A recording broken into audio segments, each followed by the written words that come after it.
सर्द रात, जगह उत्तर प्रदेश का आगरा। तारीख थी 22 नवंबर 2025।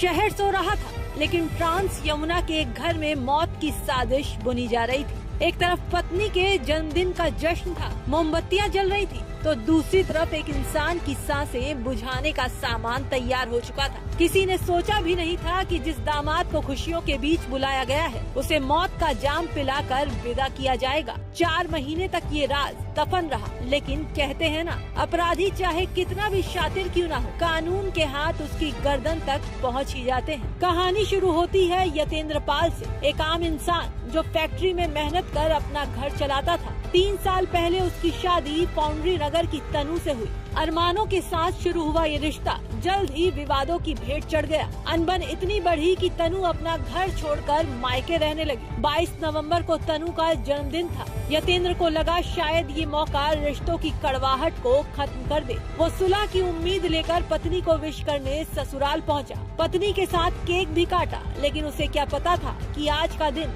उसकी जिंदगी का आखिरी दिन साबित होगा। ससुराल में इतनी खौफनाक साजिश जिसने भी सुनी रूह कांप गई। रात के करीब 3 बजे अचानक सन्नाटा चीखों में बदल गया। ससुराल वालों ने खबर दी कि यतेंद्र की तबीयत बिगड़ गई है। आनन फानन में उसे अस्पताल ले जाया गया, लेकिन डॉक्टरों ने मृत घोषित कर दिया। पहली नजर में ये एक सामान्य हार्ट अटैक या अचानक मौत लग रही थी, लेकिन यतेंद्र की मां मंजू की ममता ने कुछ ऐसा महसूस किया जो पुलिस की नजरों से ओझल था। डॉक्टरों की बातों ने शक पैदा किया कि यतेंद्र को अस्पताल लाने में देरी की गई, फिर उसे पहले ही मरा हुआ लाया गया था। शुरुआत में पुलिस ने इसे महज एक हादसा माना और रिपोर्ट दर्ज करने से मना कर दिया। एक बेबस मां अपने जवान बेटे की मौत का इंसाफ मांगने दर दर भटकती रही। जब थाने से उम्मीद टूटी तो उसने कोर्ट का दरवाजा खटखटाया।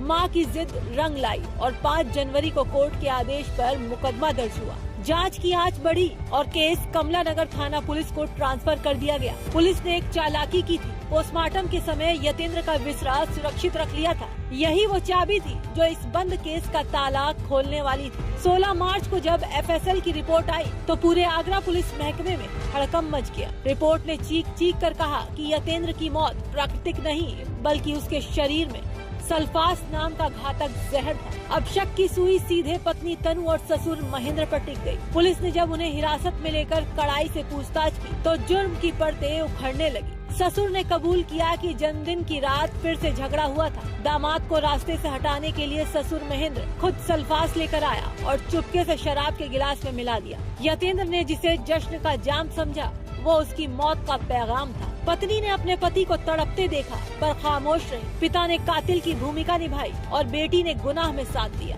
आज दोनों सलाखों के पीछे हैं। आगरा की इस घटना ने समाज को झकझोर कर रख दिया है। ये कहानी हमें याद दिलाती है कि रिश्तों में कितनी भी नफरत क्यों ना हो, कानून हाथ में लेने का अंजाम सिर्फ और सिर्फ जेल की सलाखें होती हैं। एक माँ की ममता ने आखिरकार यतेंद्र को 4 महीने बाद इंसाफ दिला ही दिया।